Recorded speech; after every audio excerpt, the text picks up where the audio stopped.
Different education point YouTube channel में आपका हार्दिक स्वागत है। आज हम उच्चतम न्यायालय के इस पार्ट में अनुच्छेद 137, 138, 139 और 139 के पर चर्चा करेंगे। पहले हम चर्चा करेंगे निर्णयों या आदेशों का न्यायिक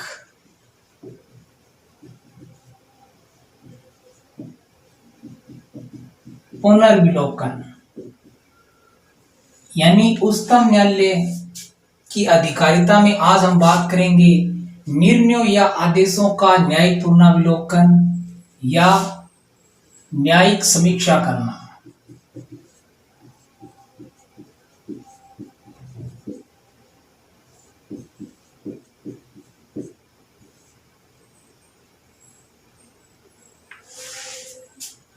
ठीक है, अब हम देखेंगे अनुच्छेद 137 के अनुसार उच्चतम न्यायालय को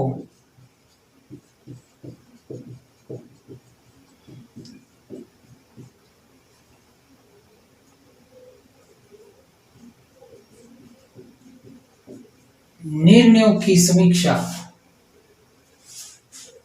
उच्चतम न्यायालय को अपने निर्णय की समीक्षा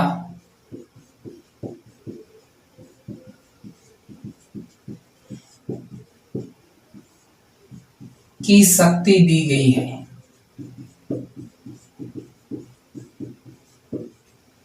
न्यायालय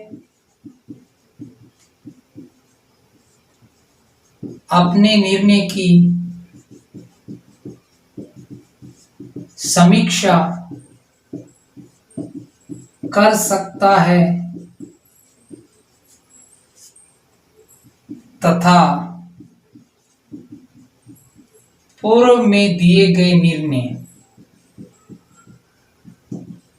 के विपरीत उलट निर्णय दे सकता है।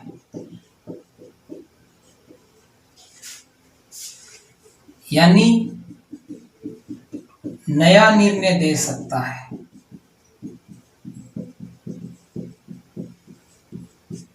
अब देखते हैं इसे। अनुच्छेद 137 के अनुसार उच्चतम न्यायालय सुप्रीम कोर्ट को अपने निर्णय की समीक्षा की शक्ति दी गई है।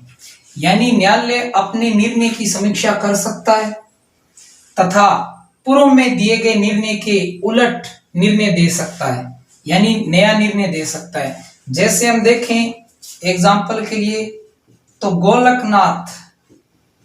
गोलकनाथ वाद 1967 में सर्वोच्च न्यायालय ने यह निर्णय दिया था कि संसद मूल अधिकार में संशोधन नहीं कर सकती, लेकिन केशवानंद भारतीवाद 1973 में गोलकनाथ के विपरीत निर्णय दिया कि मूल अधिकारों में संसद संशोधन कर सकती है। तो ये एक एग्जाम्पल है, ऐसे बहुत से एग्जाम्पल और भी हैं। यानी न्यायालय अपने निर्णय की समीक्षा कर सकता है तथा पूर्व में दिए गए निर्णय के उलट निर्णय भी दे सकता है। ठीक है, जैसा कि मैंने एग्जाम्पल में बताया है। अब इसी के अंदर हम आगे देखते हैं।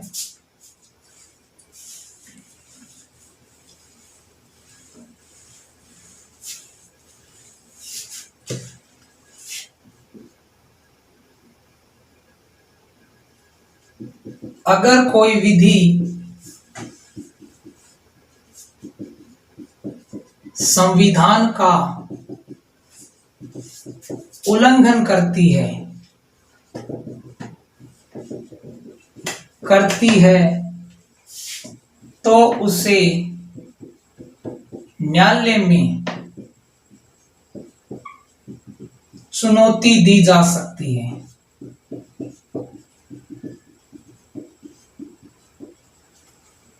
तथा न्यायालय न्यायिक पुनरावलोकन की शक्ति के आधार पर तथा न्यायालय संविधान का उल्लंघन करने वाली विधि को न्यायालय ऐसी विधि को जो संविधान का उल्लंघन करती है विधि को अवैध, शून्य घोषित कर सकता है।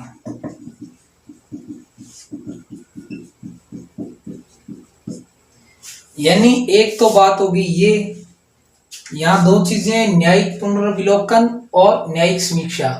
यानी एक तो न्यायालय अपने निर्णयों की समीक्षा कर सकता है, पूर्व में दिए गए निर्णय के उलट निर्णय दे सकता है। दूसरी बात यह है कि अगर कोई विधि संविधान का उल्लंघन करती है, संविधान के विपरीत है, तो ऐसी विधि को न्यायालय में चुनौती दी जा सकती है और न्यायालय ऐसी विधि को शून्य घोषित कर सकता है। ठीक, यहां तक आप समझ गए होंगे। अब हम आगे इसमें यह देखेंगे कि जो न्यायिक समीक्षा है, यानी ऐसी विधि जो संविधान का उल्लंघन करती है जिसे न्यायालय में चुनौती दी जा सकती है, और ऐसी विधि को न्यायालय शून्य घोषित कर सकता है। लेकिन जो न्यायालय है उसकी जो न्यायिक समीक्षा है उस पर कुछ सीमा है और उस सीमा को अब हम आगे देखेंगे। न्यायिक समीक्षा में कुछ सीमाएं हैं, जैसे नंबर 1, न्यायालय 9वीं अनुसूची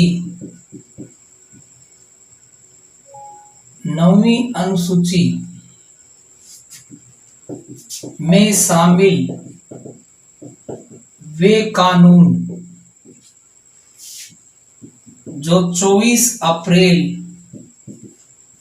1973 के पहले के हैं, उनकी न्यायिक समीक्षा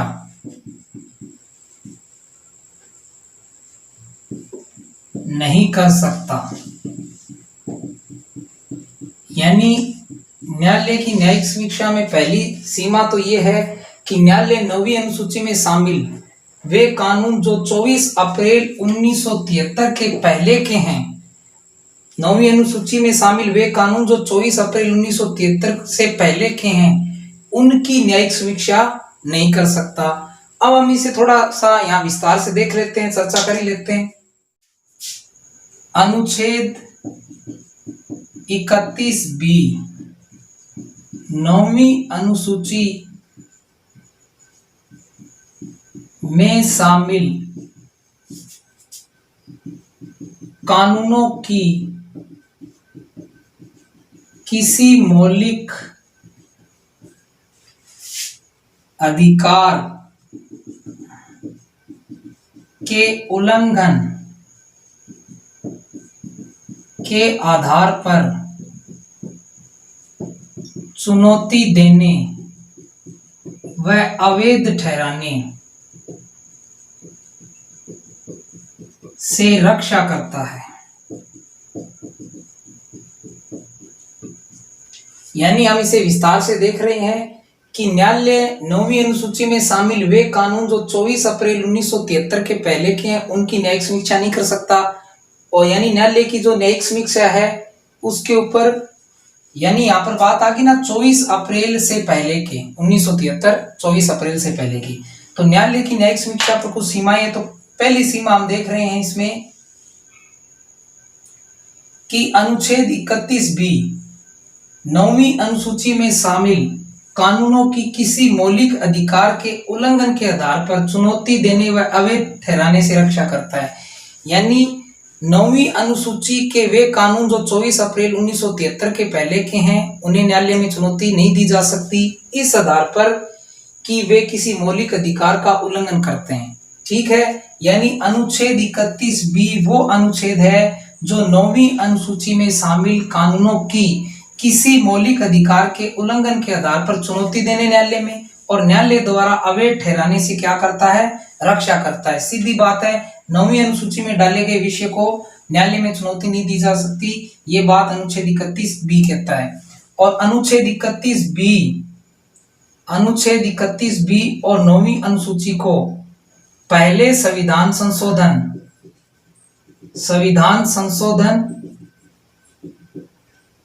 1951 द्वारा जोड़ा गया था। संविधान संशोधन अधिनियम 1951 द्वारा जोड़ा गया था। ये बात भी आप ध्यान में रखना, ठीक है। यहां तक ये बात हो गई। अब हम देखते हैं इसी में आगे थोड़ा, लेकिन 11 जनवरी 2007 को I.R. कोएल्हो डेड बनाम तमिलनाडु राज्यवाद में मुख्य न्यायाधीश Y.K. सब्बरवाल की अध्यक्षता में 9 सदस्यीय बेंच ने निर्णय देते हुए कहा कि 9वीं अनुसूची में शामिल कानून न्यायिक समीक्षा के दायरे से बाहर नहीं है।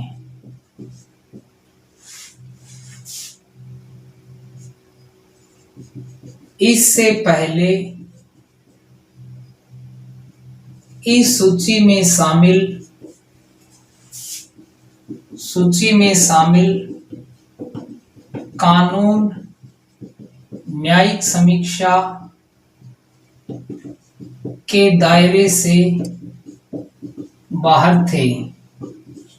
यानी 24 अप्रैल 1973, यानी इस वाद के बाद 24 अप्रैल 1973 के बाद शामिल इस सूची के कानूनों को न्यायालय में चुनौती दी जा सकती है तथा न्यायालय में न्यायिक समीक्षा की जा सकती है। यानी आप बात समझ गए होंगे। न्यायिक समीक्षा पर पहली सीमा तो ये है कि 24 अप्रैल 1973 के पहले के कानून, यानी 9वीं अनुसूची में शामिल 24 अप्रैल 1973 के पहले के जो कानून है उनकी न्यायिक समीक्षा नहीं की जा सकती। लेकिन ये बात आई कब? 11 जनवरी 2007 को I.R. कोएल्हो बनाम तमिलनाडु राज्यवाद में मुख्य न्यायाधीश Y.K. सब्बरवाल की अध्यक्षता में 9 सदस्यीय बेंच ने निर्णय दिया कि 9वीं अनुसूची में शामिल कानून न्यायिक समीक्षा के दायरे से बाहर नहीं है। इससे पहले इस सूची में शामिल कानून न्यायिक समीक्षा के दायरे से बाहर थे। अब 24 अप्रैल 1973 के बाद शामिल इस सूची के कानूनों को न्यायालय में चुनौती दी जा सकती है और न्यायालय में इनकी न्यायिक समीक्षा की जा सकती है। और आपको पता है 24 अप्रैल 1973 केशवानंद भारती बनाम केरला राज्यवाद है, ठीक है। उस पर हम आगे बाद में चर्चा करेंगे। तो एक तो सीमा होगी ये, और दूसरी सीमा क्या होगी? दूसरी सीमा ये होगी वे संविधान संशोधन जो आधारभूत ढांचे का उल्लंघन नहीं करते हैं, उन्हें न्यायालय में चुनौती नहीं दी जा सकती।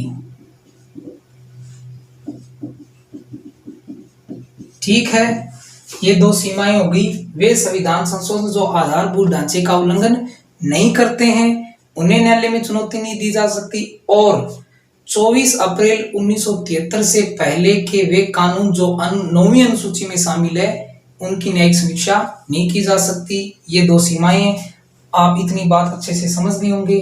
अब हम देखेंगे इसमें आगे मूल अधिकारों की रक्षा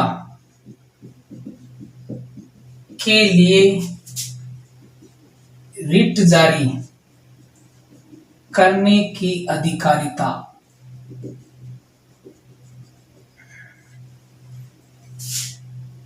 अब आपको पता है नागरिक के मूल अधिकारों का हनन होता है तो वो अनुच्छेद 32 के तहत सर्वोच्च न्यायालय में और अनुच्छेद 226 के तहत उच्च न्यायालय में शरण ले सकता है। अब नागरिक अगर उच्च न्यायालय में शरण ले रहा है तो उच्च न्यायालय रिट जारी कर सकता है। नागरिक सर्वोच्च न्यायालय में शरण ले रहा है मूल अधिकारों की रक्षा के लिए तो सर्वोच्च न्यायालय उच्चतम न्यायालय रिट जारी कर सकता है। तो मूल अधिकारों की रक्षा के लिए रिट जारी करने की अधिकारिता अनुच्छेद 32 के तहत उच्चतम न्यायालय मूल अधिकारों की रक्षा के लिए 5 प्रकार की रिट जारी कर सकता है। उच्चतम न्यायालय अनुच्छेद 32 के तहत मूल अधिकारों की रक्षा के लिए 5 प्रकार की रिट जारी कर सकता है। और रिट देखें हम तो बंदी प्रत्यक्षीकरण, परमादेश,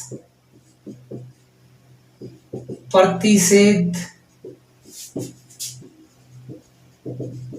अधिकार पृच्छा, उत्प्रेषण आदेश।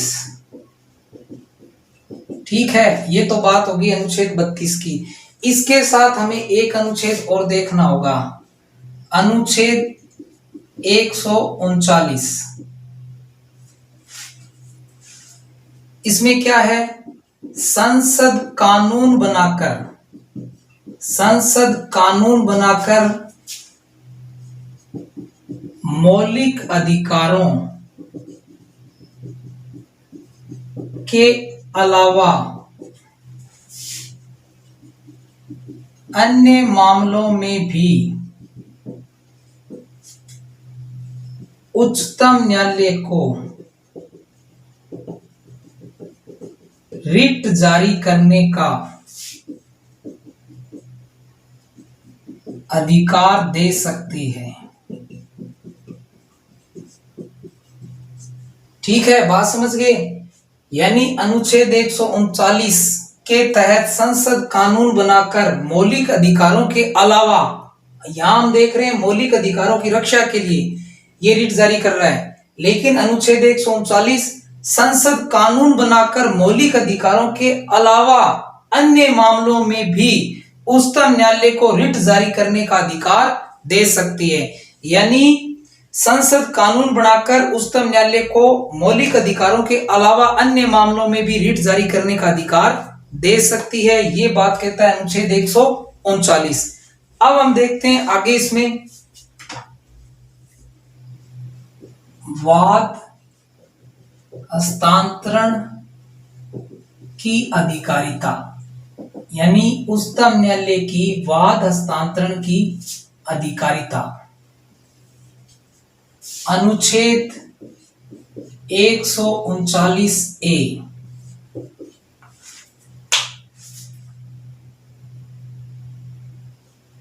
एक ही प्रकार के मामले विभिन्न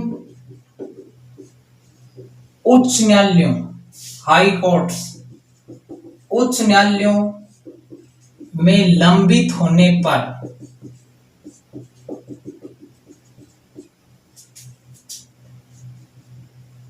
ऐसे मामले को उच्चतम न्यायालय सुप्रीम कोर्ट अपने पास मंगवा सकता है। उच्चतम न्यायालय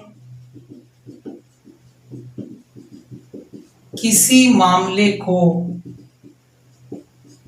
एक उच्च न्यायालय से दूसरे उच्च न्यायालय में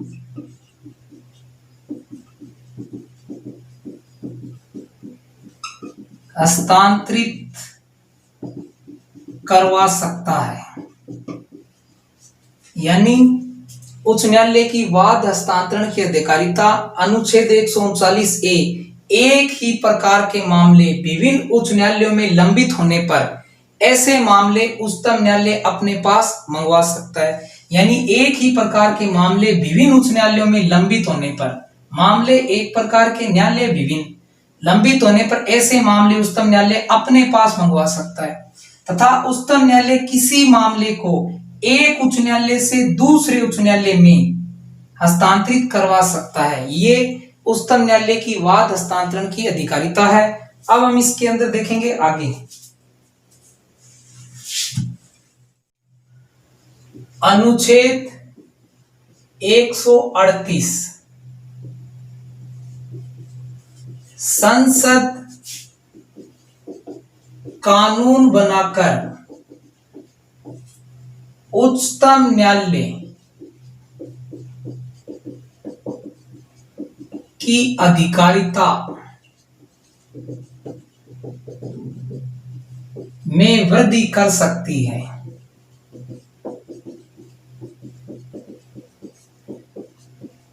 यानी अनुच्छेद 138 में यह उल्लेखित है कि संसद कानून बनाकर उच्चतम न्यायालय की अधिकारिता में वृद्धि कर सकती है।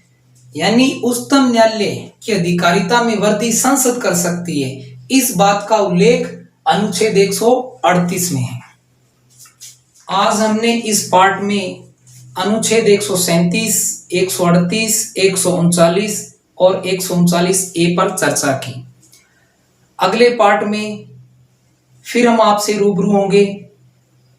धन्यवाद।